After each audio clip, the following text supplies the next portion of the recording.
So a few weeks ago, I got an email from Stunlock Studios that said, "Hey, do you want to try out our V-Rising 1.0 early and do a review on it?" And it had been a while, and I've been looking for a way to come back. And so I thought, sure, why not? I played Early Access V-Rising when it first came out in 22, and I enjoyed it back then. It didn't really stick with me at that time, but I think that was mostly because I was playing on a server and the people I was playing with out-leveled me so hard that by the time in the interim time between when I played with them and then I got back on the next time, they had beaten the game. And so I think we just kind of moved on. But clearly it was a good enough game that they binged it so much, and that was like when it first came out. And so I was excited to give it a go. And now I have given it a go. I've played a lot of it, like 90 hours of it in the last week and a half. And it's a good one. It's a good one, and I'm excited to talk to you about it. And I'm not just saying that because this video is sponsored. The people over at Stunlock, they had specific things that they wanted me to talk about, and then the rest of it they just said honest feedback. And the specific things was, there's a link in the description where you could go and should go check out V-Rising on their Steam page, that the game is coming out on PS5 later this year and that you can use controllers with the game. And then also mention the Castlevania event where you can go and fight Simon Belmont, and that is a ridiculous boss. When you think that you're winning, I assure you, you are not. But you can go and check that out on your own. He's a really cool boss though. And that was it. Then they said, give us your honest, true feedback of the game. So we'll first kind of just talk about what the game is for those who are unfamiliar, and then we'll talk about some of the changes that are part of the 1.0. If you have the game and you haven't picked it up in a while, this is definitely the time to get back into it. And then we'll just kind of talk about the stuff that I liked. There are some things that I would say could use some improvement, but I mean, honestly, they're kind of nitpicky because most of it I think is some pretty solid work from a pretty solid studio. I think that they've been listening to the community for a while on how to make this game as good as it can be. So first up, what is it? It's an open world survival crafting game, but its DNA is a mix of a survival crafting game and an ARPG. Where I think it really shines is the combination of that survival gameplay element and the base building element with the combat system. I feel that a lot of survival games in the past, maybe not so much anymore, but in the past, a lot of survival games really had a struggle with how they handled the combat systems. It felt like the combat was secondary. There wasn't a lot of combinations that you could do. That is not the case with this game. The combat system is so crazy in depth. And I will get into that in a little bit. The premise of the game is you are a vampire who wakes up and is, well, hungry. Not only for blood, but also for power. You're trying to make it up and, fight all these bosses so you can eventually take on Dracula himself. As you start out the game, you make your character. Character creation is pretty cool. And once you've created your character, you wake up, you go outside, you're in this tutorial, you fight some skeletons, you grab some bones, start crafting your stuff, and it walks you through pretty handily the whole starting portion of the game. And then it will slowly loosen its grip and kind of let you explore more as you go. You start building your castle and you start realizing the resources that you're missing. You go around and you find those. You fight bosses to unlock new skills and new recipes. You get stronger. You go to the next area. You build more stuff in your base, and then kind of rinse and repeat.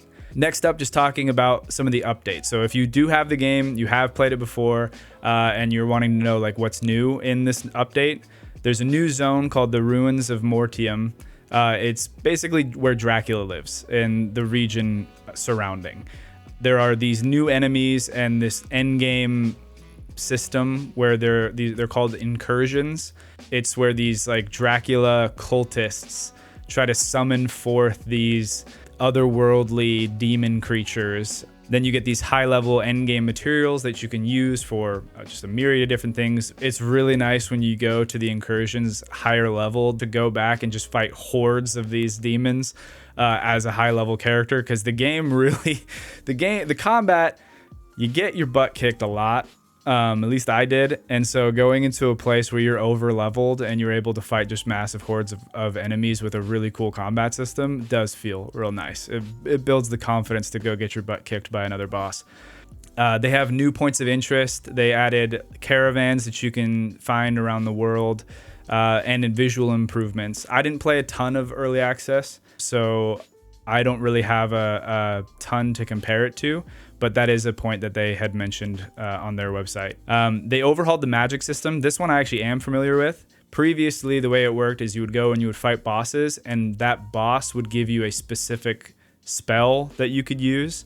Now, the way it works is when you fight that boss, they have kind of like a spell affinity, like chaos or storm or something. You can choose from multiple options of what spell type that you want to use. And so it allows for earlier customization of your build by being able to choose what spells that you want to do. In addition, there are new weapons and armor types, as well as unique legendary weapons that you can get now. The new weapons are the longbow and the whip. I haven't played very much with the whip because you have to beat Simon Belmont to get it, and I can't do that yet. I've tried and I can't. He's a dirty cheater. Okay, I got him down to pretty low on health, and then he does some pretty bonkers stuff, and yeah, enjoy that. So haven't played much with the whip. I can't talk to its strengths, but the bow is pretty cool.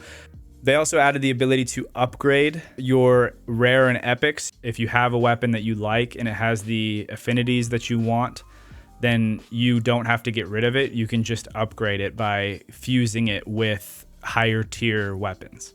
And then they also added spider form. I didn't really use spider form very much. I do think that's probably geared more towards PvP. You can burrow underground and it will keep you away from the sun and it will hide you from people. So with some additional features that they added into it, they added difficulty levels, which was a highly requested feature for people. The game is tough. I'm not gonna lie. I got my butt kicked by bosses frequently. I remember at some point I was into a very, very long session of playing, and I just kept getting killed by the same boss over and over, because like there was nothing I could do to make my character more powerful for the fight. Like I already had all the things, and it was fighting that boss that would get me to the next gear level, and I just kept getting dunked on. Like it's tough, but it's solid, and when you win, it's rewarding. It feels good. They made some UI improvements for sorting. They added new decorative pieces, an achievement system, gamepad support, and then something that I'm going to talk way too long about, but it's the relocate your castle feature.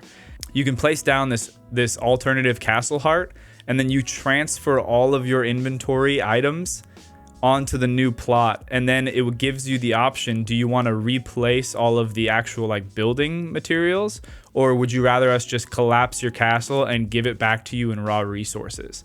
That alone could have been an update by itself, and I think that they would have made out like bandits, because that addresses a gameplay issue in a lot of survival games that hasn't, I think, been addressed in this way before. And I think that moving forward, whether you're a fan of the game or not, I think other survival games need to specifically take note of that, because this feature needs to be in every game. All right, so next up, let's tackle the big one, and that's the combat system. So for me, there are kind of three prongs to focus on for their combat system.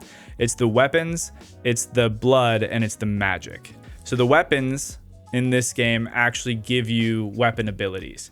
The mace, for example, your Q lets you kind of vault over stuff, which can be used as a dodge, as well as coming down and doing splash damage to enemies around you, which is a very cool thing. And then your E later on makes it so you can knock back your enemies. So there's a lot of dynamic movement in the combat and ways in which you can use your weapon abilities, as well as like your dash, to combo together these moves in order to try to fight these really tough bosses.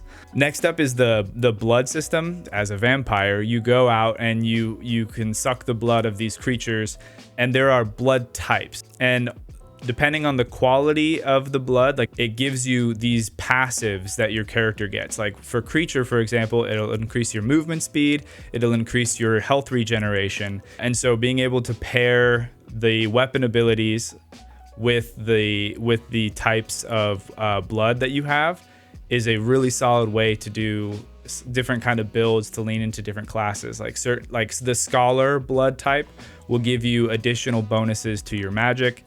Things like that. Now combine that with the spell system, this magic system that you have so much room for creativity in how you want to handle your combat. Like each one of the schools of magic has a debuff that it stacks onto the enemy. So for storm magic, for example, I think it's like it inflicts static, and what it does is it reduces or it increases the amount of damage that they take. In addition, anyone who has that negative status effect that's hit will chain a lightning or has a chance to chain lightning to the other people with that status effect. Really sweet. Condemn from the necromancy tree. If that person dies in combat, then it will summon a skeleton, and then you can kind of have this skeleton army that goes with you. So as an example of a build that you could do, if you take the bone pile explosion as one of the spell options, and you hit everybody with condemn, and then you go in and you do some splash damage with your mace, now you have an entire army of skeletons that just popped up that can help you fight. And so pairing builds like that is the name of the game, and it is so satisfying when you figure out a way to execute. And then in addition to that, with the spells, there's also a gem slotting system, and I don't want to get too carried away with this because it's a lot. You got to get in there and figure it out. But you can find these gems where they will actually alter your spells and give you additional bonuses or buffs or do additional things. Again, an example from my playthrough was I teched into illusion magic there for a little while. As a solo player, I kind of needed the heals. And so I had an ability where it was a damaging ability where I summon a spectral wolf and I send it at my enemies. It bounces around, but then one of the gems made it so that the wolf bounced back to me. And so after doing a bunch of damage, the wolf now also healed me.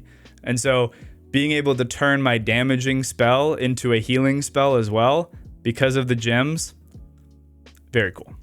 So another thing that I really liked about the combat system is the unique enemies with their different move sets. Even just the normal mobs that you kind of run into, you have to pay attention because they can do things that can really screw you up if you're not paying attention. One of the guys that always gets me is you have these dudes with these shields, and if they hold up this shield and you hit them and you're not paying attention, they will stun you. Then everybody can just hit you for as long as they want until your stun is over. Another enemy specifically that comes to mind is the gargoyle and the succubus. The gargoyle does this thing where at one point he turns into stone and then he heals. And the gargoyle is already pretty difficult to fight, and he's just a normal mob, or I'd say he's kind of more of like a mini boss. But you have to deal with that healing because he does a ton of damage. And then the succubus is really frustrating because as you're trying to dodge and go around and do stuff, they will charm you, and it's kind of like that stun, but it's a little bit worse because they'll drag you towards them, and then everybody in the line can just take shots at you and there's nothing you can do. And so because of that, the combat is very dynamic.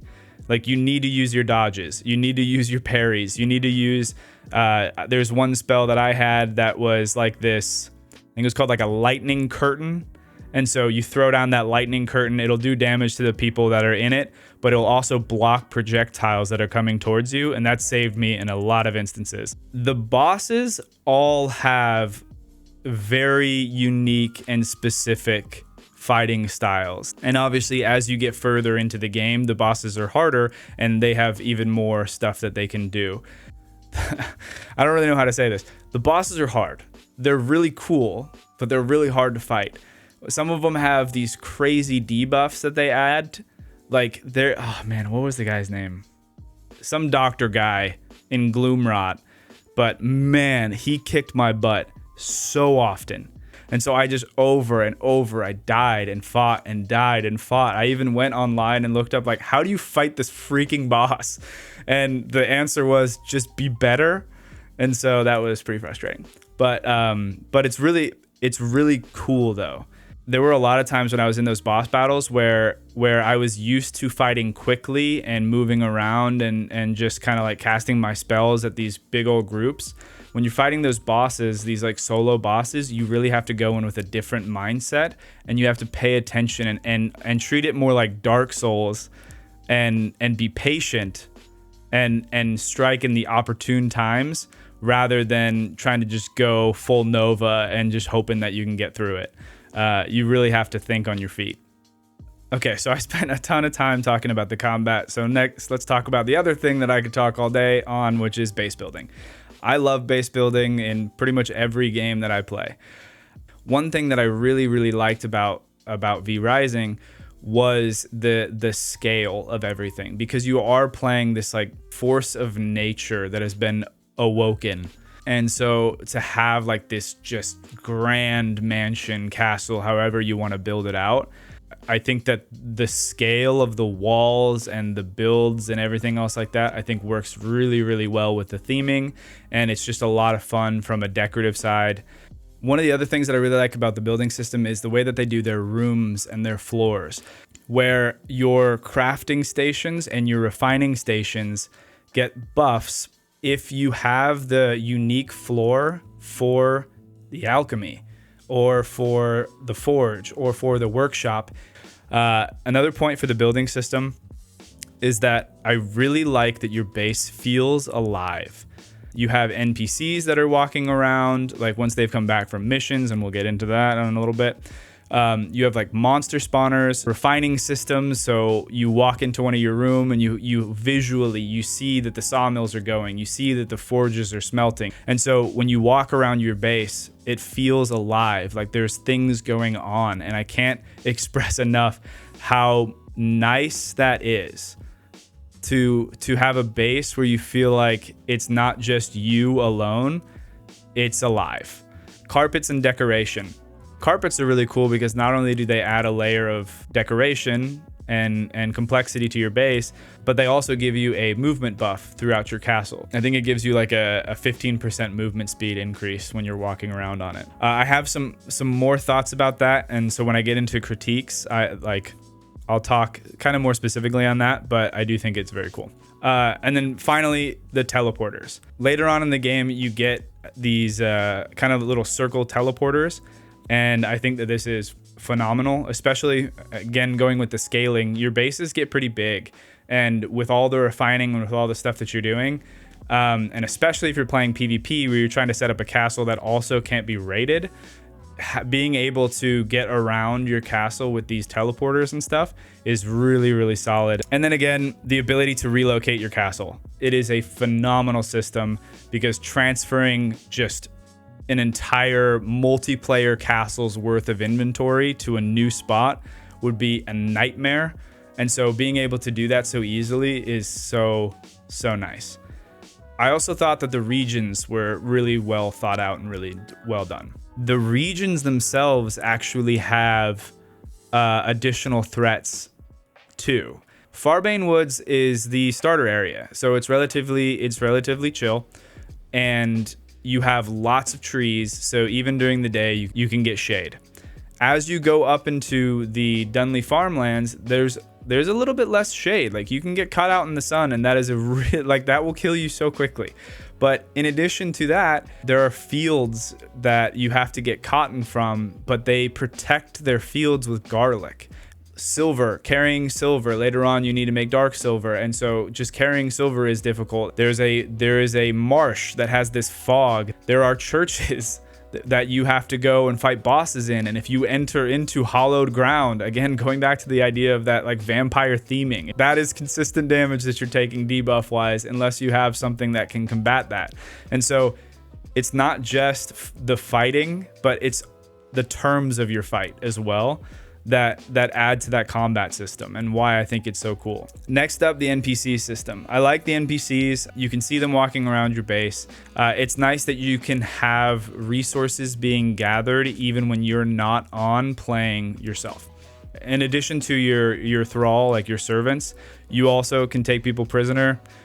Just FYI, you are a vampire lord. You're not the good guy in this game. There's fully a boss fight where you're just chasing a woman around the streets and she's like, get away from me.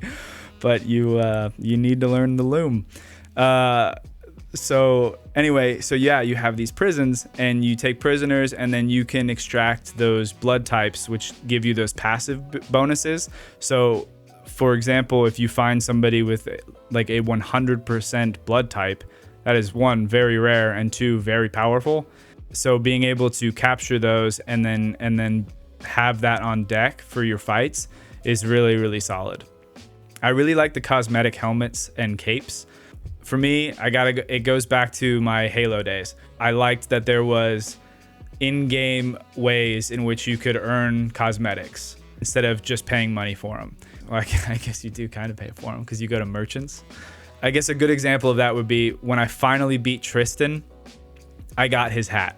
And I wore that hat for a long time because I wanted Tristan to see it and be like, I got you. And then the capes and things like that. You go to merchants throughout the areas and you can trade coins for those. I have written down here, relocate your castle is the greatest thing ever. I think I've already talked about that twice, but I have it written down here a third time. Okay, so I have talked a lot about the things that I really, really like about this game, and I think there is a lot to like about this game. Now I want to talk a little bit about some areas that I think could be improved. I do think that the game would benefit greatly from the ability to craft from containers.